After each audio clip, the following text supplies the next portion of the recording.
pensamento. Estamos de volta ao segundo bloco do Antenados na Geral. Estamos falando sobre o exorcismo e a possessão demoníaca. Agora, quando eu falo possessão demoníaca, eu estou falando daquilo que a gente entende mesmo que assusta as pessoas, que às vezes você até vê em alguns canais de televisão sendo entrevistado, que ainda vou chegar lá para saber se demônio de fato dá entrevista. Mas é interessante porque quando a gente começa a falar sobre isso, nós entramos em assuntos como o próprio apóstolo falou, André, existem caças, na Bíblia é falado um pouco sobre isso, de caças diferentes, de demônios territoriais, de principados. Então, aqui uma coisa é sai em nome de Jesus. Em outra situação, meu irmão, tu tem que entender, tu tem que saber o nome, tem que saber o que falar, por onde falar. Existe mesmo isso, ou é muito misticismo, muito fala, ou é simples, Jesus, sai em nome de Jesus e sai e acabou? André, na minha opinião, o demônio, a expulsão do demônio é apenas a ponta do iceberg. Tá entendendo? Voltando para aquela pergunta que você fez no primeiro bloco, com relação à possessão de demônio ser um controle total e absoluto da pessoa, né? E os nossos irmãos pastores aqui, eles falaram sua opinião. Eu acredito que a possessão, ela não tem a ver apenas com controle total. E não há o controle total o tempo todo. Eu acho que tem muito mais a ver com relacionamento e aprendizado. Como? Eu vou te explicar. Você vai numa comunidade carente, por exemplo. Você está no meio de pessoas que estão envolvidas com tráfico. Você vê que eles têm um estereótipo. O linguajar é igual, o jeito de segurar a arma é igual, o jeito de um cara pegar um microfone, o cara é igual. Existe todo um estereótipo, isso tem a ver o quê? Com castas, com falanges. Então, o cara não está totalmente controlado o tempo todo, mas aquele demônio que está nele fez com que ele criasse um estereótipo. Mas isso é muito cultural também, porque a gente fala é cultural, se ele é bandido ou não, vamos falar assim por causa da comunidade. Porque eu quero diferenciar que às vezes quando a gente fala de demônio, o negócio fica muito complicado e difícil de entender. Eu não sei se de fato é difícil mesmo, André, é complicado. Ou tem como... Vocês estão entendendo às vezes? Porque às vezes tem um cara que tem demônio... O cara fala, pô, estou até com medo, porque eu não sei lá o que é demônio, qual não, vou expulsar em nome de Jesus. Então, para o dia a dia da igreja. Vamos entender dentro da prática. Esquecer um pouquinho a questão teórica. Culto. Chegou uma pessoa dentro de um culto que o pessoal denomina como culto de libertação. Perfeito. Eu não faço. Acho que libertação tem que ser diária. Eu não preciso de Todo culto tem libertação. Não preciso de um culto específico para que haja libertação na vida daquela pessoa. Mas a pessoa chegou, você coloca a mão na cabeça daquela pessoa e supostamente aquela pessoa manifesta. Manifestou um demônio ali naquela pessoa. Ok? Vai se estribuchar, vai rodar, vai botar a mão para trás, vai gritar. Será que aquilo ali é uma possessão ou aquela pessoa simplesmente está apenas oprimida em alguma área da vida dela? Ela pode estar oprimida na mente. Por exemplo, como é que eu detecto? Mas uma opressão resulta nesse tipo porque a pessoa manifestação? acaba mexendo com o psique da pessoa. Aí entra a questão... Se torna um transtorno psicossomático. Isso aí vai se tornar um transtorno do psiquismo dela. Então é um ataque histérico, não é demoníaco. Isso aí vamos lá. Como é que a gente identifica isso? Como é que eu identifico? De uma maneira até que as pessoas até sorriem. Manifestou.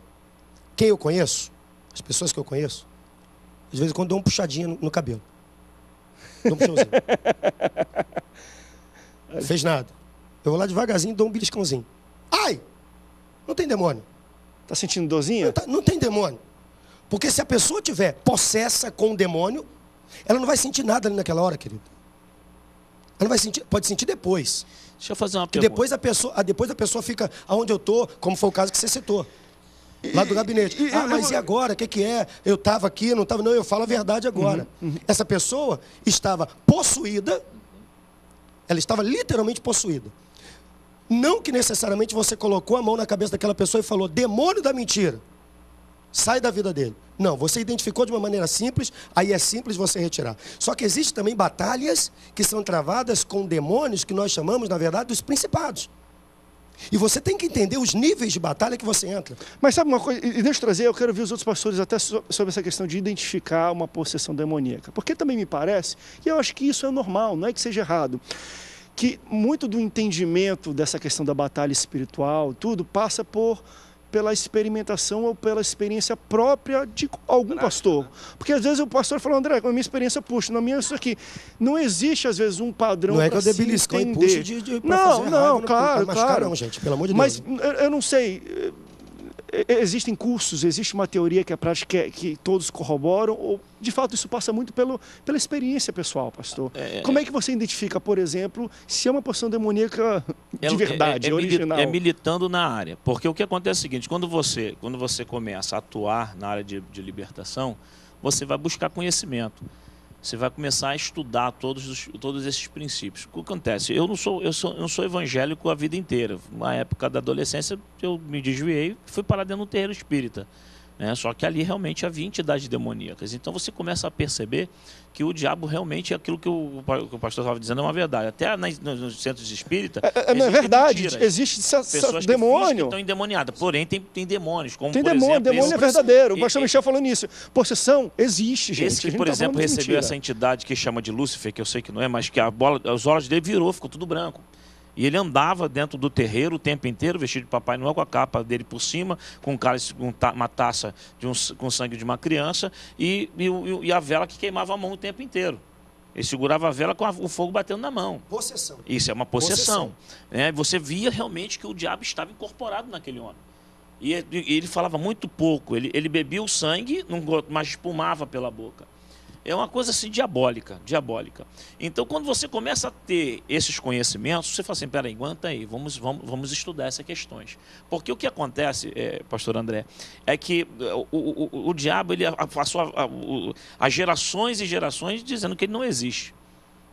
As pessoas não acreditam que Satanás existe. Então, ele aproveitou esse ensejo para plantar na humanidade os famosos que eu chamo de legado. As permissões, as formas permissivas de entrar. Eu estou tendo problemas sérios com comportamento, de estado comportamental de adolescentes, que eu estou tendo que ir em escolas. E a diretora da escola disse para mim assim, pastor, nos ajuda, porque eu não sei mais o que fazer. E não é uma escola de comunidade, tá? É uma escola num bairro tranquilo. E quando eu entro na escola, eu vejo esses pré-adolescentes, eu vejo demônio na vida dessas crianças. De quê? Em cima dos legados que eu havia colocado aqui. A questão dessa possessão, você identificar o demônio é fundamental. É territorial, é principado da cidade. Não existe. Existe. Os principados de Londrina é um espírito de morte. Pessoas muito bem financeiramente, com 40 anos, 30 anos de idade, cometem suicídio. Um estado depressivo absurdo. Suicídio coletivo. Eu já te contei aqui num prédio em Londrina chamado Júlio Furgante. Plum, família inteira. Por que foi? Amando de Satanás. Que isso, pastor? Vai lá que tem a chave do diabo no meio do mapa da cidade. Eu acredito nisso. Mas eu não acredito que para libertar essa família desse demônio que influencia no âmbito do suicídio, a gente precisa conhecer o demônio, a gente precisa saber o nome dele, a gente tem que ter um curso, tem que saber se ele é principado, se é potestade, se é trono. A questão é, o que liberta? A palavra do Evangelho e uma oração, sai em nome de Jesus. Essa simplicidade para libertar que eu acredito. Eu acredito na complexidade dos demônios, acredito que existem castas, porque a Bíblia apresenta isso, mas eu não acredito que a gente precise de um conhecimento específico daquele demônio para estudá-lo. Deixa eu trazer aqui... Eu acredito no poder do Evangelho. Deixa eu levantar. Eu conheço o pastor Michel, enfim, e eu gosto de debater. Eu sou muito prático. Na vida cristã, por isso que eu trouxe também esse debate, foi bom o pastor Michel ter colocado isso. Tem algumas coisas que, de fato, eu falo assim, poxa, eu não acredito, eu não acho. Claro, isso não quer dizer que não existam, né? Por acaso, aquela questão do que falar moleque, eu corroboro até certo ponto com o pastor Michel nesse sentido. Eu André, mas respeito os pastores. Mas também, eu já senti, não vou dizer que foi, mas já senti coisas na minha vida que mesmo irracionalmente, vamos dizer assim, né? Fazendo, eu vi que fazia diferença. Por exemplo, música, que é uma coisa daquele do legado. Eu falo, bobagem, uma pessoa que bota uma música qualquer, dependendo da música, não vai fazer diferença. Eu já senti em ciclos da minha vida opressões espirituais ou mudança de sensibilidade, vamos dizer assim, espiritual, porque eu comecei a ouvir muita música do mundo. Olha que loucura, mesmo imperceptível. Eu ligo o rádio, eu vou ouvindo rádio, eu vou ouvindo aquela rádio aqui, um mês, 2 meses, 3 meses, daqui a pouco, às vezes a minha esposa, poxa amor, parece que você ficou imperceptível, sabe? Parece uma coisa que a gente não faz sem querer, mas que tem diferença. Agora deixa eu trazer só aquilo que ele falou. Não, deixa eu só trazer aquilo que ele falou, eu quero debater um pouco sobre essa questão da simplicidade, como a gente entende até o expulsar um demônio. E aí eu vou falar por experiência própria nisso aí. Certa vez, a mãe de um grande amigo meu, ela tinha, um histórico muito grande com questão espírita, mas muito grande mesmo, muito envolvida. E aceitou Jesus. Mas foi interessante que o processo de libertação dessa mulher foi um negócio de mais ou menos uns 8 meses. Manifestava, expulsava, daqui a um mês manifestava, expulsava, daqui a um mês... Então, tipo assim, não é simples assim de sair em nome de Jesus e saiu, porque manifestava sempre. Foi tão interessante que teve um pastor e meu pai acompanhou, mas ele falou assim, ó, pega alguém que está envolvido nesse coisa espiritual para mergulhar na vida dessa mulher, para tentar entender, porque era meio que um ping-pong, sabe, pastor Michel? Até o ponto que o cara teve que ir para a casa dessa mulher, olha que loucura, fez uma varredura tirando roupas e objetos que eram usados, sendo que a mãe dela participava. Assim, foi um negócio meio doido. Depois que ela limpou a casa dessa mulher, que parece que começou a ter alguma progressão nisso. Mas assim, um negócio de 8 meses. Eu me duvidei, falei, gente, não é possível que uma camisa, uma roupa, uma bata que ela usava, que está guardada, mesmo ela sem saber, na casa dela vai fazer alguma diferença. Então vamos para o rápido break, eu quero entrar um pouco nisso, porque assim, por que ele teve que fazer uma varredura e tirar coisa da casa? O diabo habita em coisas físicas, na bata, na roupa, num objeto que foi usado ali, porque nesse caso, eu não sei se isso é em todos os casos, mas nesse caso específico, teve que ter foi uma varredura na casa dessa mulher, jogar tudo fora, queima, tira, só depois que conseguiu ter progredir, senão, meu irmão, o negócio foi feio.